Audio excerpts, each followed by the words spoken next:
What's going on, fellow A-Plusers? It is I, your host as always, Adam Perez, back once again with a brand new video here for A-Plus Hero Report, as we're going to dive a little bit more into some Star Wars novels and give you guys yet another review, as I just went ahead and finished wrapping up Star Wars: The High Republic Race to Crashpoint Tower, ladies and gentlemen. This is very much a young adult novel. I think probably less than 200 pages, if you will. Even has like 6 pages of artwork. Also, if you guys like looking at pictures, this particular art novel was written by Daniel Jose Older, who actually does write the comic book. I believe it's High Republic Adventures, if I'm not mistaken, that really focuses on Yoda along with a group of his Padawans and things like that, if you will. So Daniel Holder is definitely one of the architects as to who put this entire High Republic together, right? We've got a ton of names: Justine Ireland, Claudia Gray, Kevin Scott, Charles Soule, all of them as part of the main writing team for the High Republic to go ahead and get this era of Star Wars off the ground, if you will. Last week, we talked a little bit about one of the books that I had just wrapped up reading in The Rising Storm by Kevin Scott, I believe it was, right? Yeah, by Kevin Scott. Definitely go ahead and check out our review if you haven't had the opportunity to do so. But the next book in that line was, in fact, right after that, Race to Crashpoint Tower, which actually, believe it or not, focuses on an adventure that wasn't covered in The Rising Storm, but takes place concurrently along with that particular story. I believe at the very end of The Rising Storm, Master Stellan Gios does kind of give a breakdown as to all the events that happened over on Valo, all the Jedi and things like that that truly sort of played a part, if you will. And they do mention the adventure that takes place in here of the Jedi Padawans. I believe it's Lula along with Ram, as they actually go ahead and successfully get the communications tower up and running, which helps certainly bring in the reinforcements to certainly save the remaining survivors, I should say, from the debacle that is the battle on Valo. So I thought it was actually pretty cool, you know, reading the Rising Storm, kind of interested in the idea of like, oh, I wonder what those other missions that Gios was talking about, how they certainly unfolded. Well, if you want to know how the communication tower story unfolded, Race to Crashpoint Tower is definitely the one to go ahead and check it out. So I just finished reading that, and the next book up in regards to canon timeline will in fact be this one, Out of the Shadows by Justina Ireland, that I'm going to go ahead and jump into next. But today we will be talking about Race to Crashpoint Tower, an adventure that I really enjoyed. Again, I mean, this literally took me, I think if you do the audio book, it's about like 3 hours or so, but you probably could sit down and read it in about 2. Sometimes I do think that I could easily read a lot faster than it is certainly reading along, but I like the idea of reading along. Visually, it just kind of works for me in my imagination to be able to kind of see everything unfold. So not a very long book, again, just under 200 pages or so, but I actually really enjoyed the idea how it tells us certainly its own story and really fits into the grand scheme of things when it comes to The Rising Storm, right? Like, the book itself isn't that big, so this is literally just a minute sort of amount of time that actually happens, but I do love the idea of introducing us to a brand new character in here. At least this is my first time in getting the opportunity to meet our Jedi Padawan in Ram Jamaram, which I think officially has one of the coolest names when it comes to Star Wars out of the High Republic era. I love his name, Ram Jamaram. And he's an interesting Padawan himself. He is actually stationed over at Valo, so Valo very much is his home world. So the battle that takes place on Valo that you read in The Rising Storm, very impactful when it comes to just Ram in regards to how he has viewed his life and just all the massive changes that are definitely happening. And I do love the fact that this book kind of tackles it. You know, Ram in his own sense, because of the fact that he's a Padawan kind of on Valo, he hasn't really explored the the galaxy very much, if you will, just kind of in his own world. This really opens up the galaxy for him, getting the opportunity to finally see the Nihil, his first time actually being in a battle, whether that be, you know, swatting away laser bolts or actually being in hand-to-hand combat with somebody. So very sort of first experiences for Ram. And I really do love just his attachment to the Force. Now, Ram is mostly a mechanic. He's very much an engineer. I mean, anytime they describe him, it's usually him with his Jedi robes on, but grease stains all over the place, right? Like he's just very much built to live in a garage, if you will. But the way that his Force abilities works really allows him to sort of connect to machinery and technology so incredibly well with ease. The fact that he knows how components work and how parts are certainly connected, being able to see how he can visualize himself through the Force, sort of working through some of these mechanics, whether that be the mechanics of a gun or a spaceship or a gun turret, right? Like the idea that he can kind of use the Force to guide himself through the machines and activate or deactivate or mess up whatever he certainly wants to do, I think is a pretty cool sort of Force ability. You know, it's kind of almost reminds me of like what do they call the power where people, like, was it a technopath, somebody that is almost like a telekinesis, but it's more like technology, I don't know what the name of the term is personally, but that's who Ram certainly reminds me of. And so I really love the way that he's utilized in here. Pretty cool with his little V-18, I think, robot that he can certainly utilize into a little bit of a spacecraft to certainly get around where he needs to. His assistance in regards to the little furry aliens that definitely help him out. So really enjoyed Ram's story in here. But one of the other things that I was really kind of really surprised about is the involvement of Lula along with her partner in Zine. Now, I've actually met both of these two characters before in the High Republic Adventures story. Over the first like 6 issues, I believe I wind up reading, it very much focuses highly on Lula, as it seems to be she's like the Padawan that's probably in charge of all the other Padawans, or at least who's the furthest along in regards to her teachings. And then Zine is actually a character who's not a Jedi, but is very much Force sensitive, knows how to use the Force. I believe in the comic book, Lula and the rest of her Padawans, along with Master Yoda, find this particular planet to certainly help them out. It was connected to I believe it was the Heitzel system from the very first High Republic book that we wind up getting, A Light of the Jedi.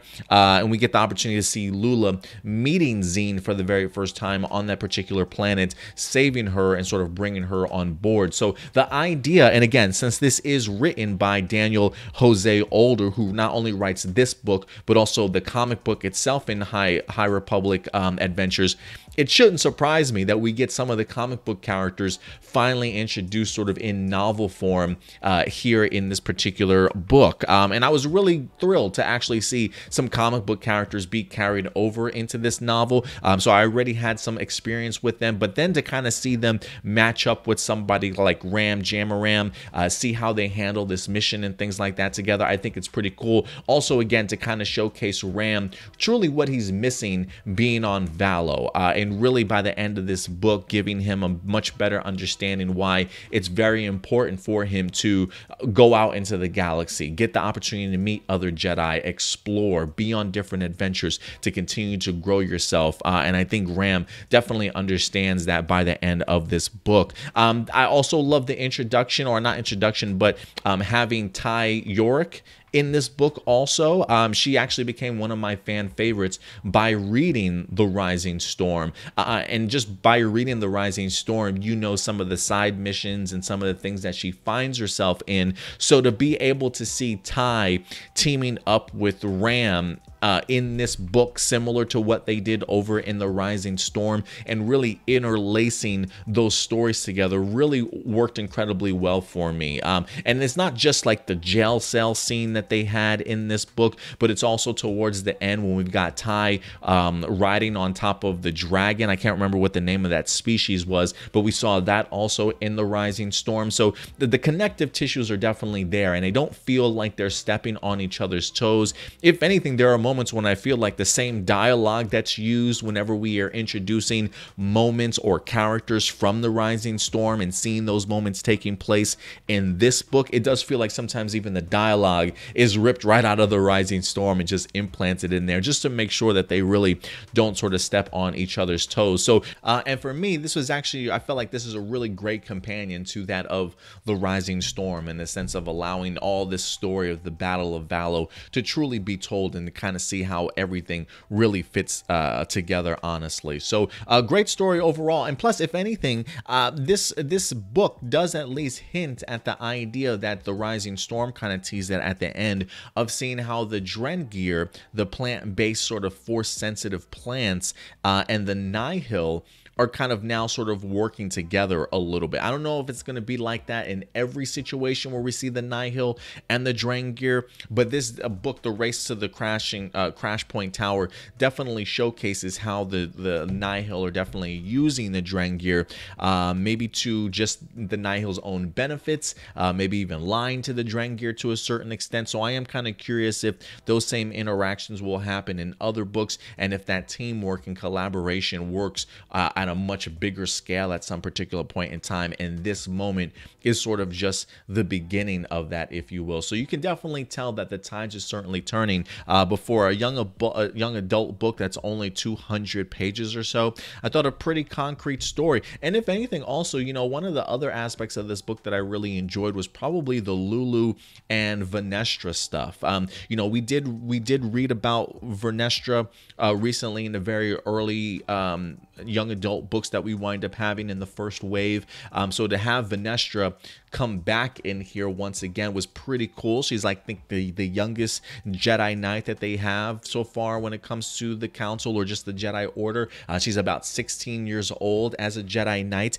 So super young, but very much very experienced, as she used to be Stellian Joseph's apprentice at some particular point in time before becoming a Jedi Knight. So to see somebody like Lula in here, who is very young, the leader of her Padawan group, if you will, very ambitious in her own right, very powerful in the Force in her own right, to be able to have her meet somebody like Vernestra, I thought was pretty telling. And I think if anything will only help Lula become a better Jedi. You know, the idea that there are moments of, you know, jealousy and envy when it comes to Lula, who had ambitions of her own and things that she wanted to accomplish, and to kind of see that somebody just as young as her kind of beat her to the punch in order to do something really historic, like Vernestra being one of the youngest when it comes to Jedi Knights.